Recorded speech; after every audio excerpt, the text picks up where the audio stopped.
बांग्लादेश में हिंदुओं पर हमलों की कड़ी लंबी होती जा रही है। हिंदुओं के खिलाफ हिंसा थमने का नाम ही नहीं ले रही है और लगातार ऐसी हरकतें हो रही हैं।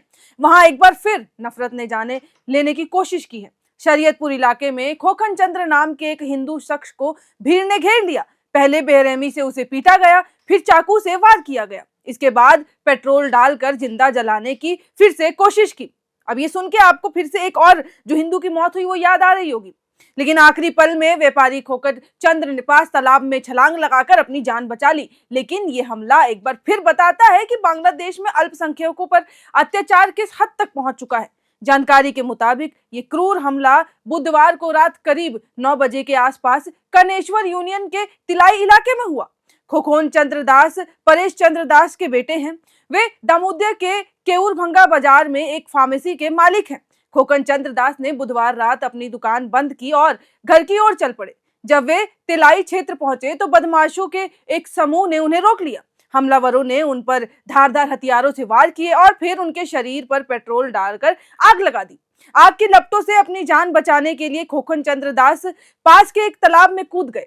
स्थानीय लोगों ने उन्हें गंभीर हालत में बाद में बचाया और शरीयतपुर सदर अस्पताल में उनको भर्ती कराया गया। इससे पहले भी अगर आपको याद हो तो बांग्लादेश में 18 दिसंबर 2025 को दीपू चंद्र दास को भीड़ ने ऐसे ही मार डाला था। फिर उसके शरीर को पेड़ से बांधकर जला दिया था। उस पर ईश निंदा का आरोप लगाया गया था और इसकी हालांकि कोई पुष्टि नहीं हुई थी। इसके बाद 25 दिसंबर को भीड़ ने अमृत मंडल को पीट पीट कर मार डाला। हालांकि खुद को किरकिरी से बचाने के लिए बांग्लादेश ने कहा था कि अमृत मंडल क्रिमिनल था और उगाही के चलते भीड़ ने उसको मार दिया। इसके बाद 29 दिसंबर को मेहराबारी इलाके सुरक्षा ड्यूटी के दौरान बजेंद्र विश्वास को गोली लगने से मौत हो गई थी। पुलिस ने आरोपी नोमान मियां को गिरफ्तार किया था। उस मामले में आरोपी का कहना था कि उसने मजाक में गोली मारी थी। हाल में बांग्लादेश में हिंदुओं पर हमले तख्ता पलट के बाद सामने आए हैं। अब सोचिए, मजाक में गोली मार दी गई किसी की जान की ये कीमत रह गई है बांग्लादेश में। शेख हसीना के बांग्लादेश छोड़ने के बाद उग्र प्रदर्शन करने वाले छात्र के गुटों ने मोहम्मद यूनुस को अंतरिम सरकार का प्रमुख बनाया। यूनुस बांग्लादेश के प्रसिद्ध अर्थशास्त्री, सामाजिक उद्यमी और नोबेल शांति पुरस्कार विजेता है। सरकार संभालने के बाद उन्होंने कई भारत विरोधी बयान भी दिए थे।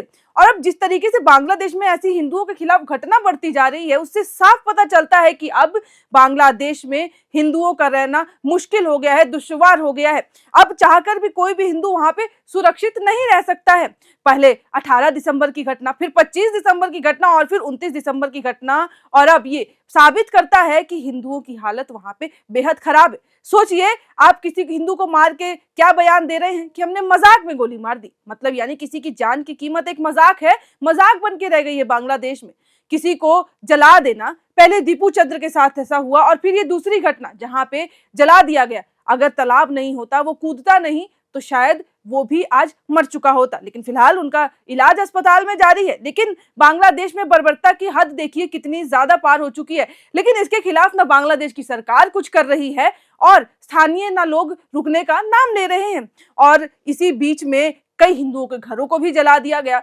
हम लगातार जब भी आपको जानकारी देते हैं तो हम इसी सोच में हैं कि आखिरकार हिंदुओं के साथ ऐसा क्यों हो रहा है और क्यों इसके खिलाफ कोई भी एक्शन नहीं लिया जा रहा है, इसको रोका नहीं जा रहा है।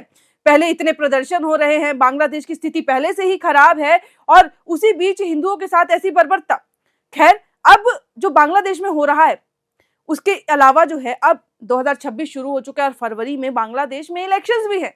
उसमें भी अब देखने वाली बात होगी कि किस तरीके से इलेक्शन जो है पूरी दिशा बदलता है बांग्लादेश की, और जो भी जीतता है, जो भी प्रमुख बनता है, क्या वो बांग्लादेश की स्थिति बदल पाएगा या नहीं, ये देखने वाली बात होगी। खैर, अब जो हिंदुओं के साथ हो रहा है उसे रुकना होगा और उसके लिए बांग्लादेश में ये इलेक्शन बेहद अहम माना जा रहा है, बेहद जरूरी माना जा रहा है।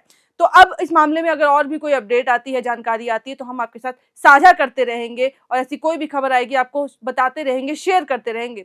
आपको इस वीडियो की जानकारी सुन के क्या लगता है, आप क्या महसूस करते हैं, हमें कमेंट बॉक्स में लिख के जरूर बताइएगा। और ऐसी और खबरों के लिए देखते रहे एयर नाउ।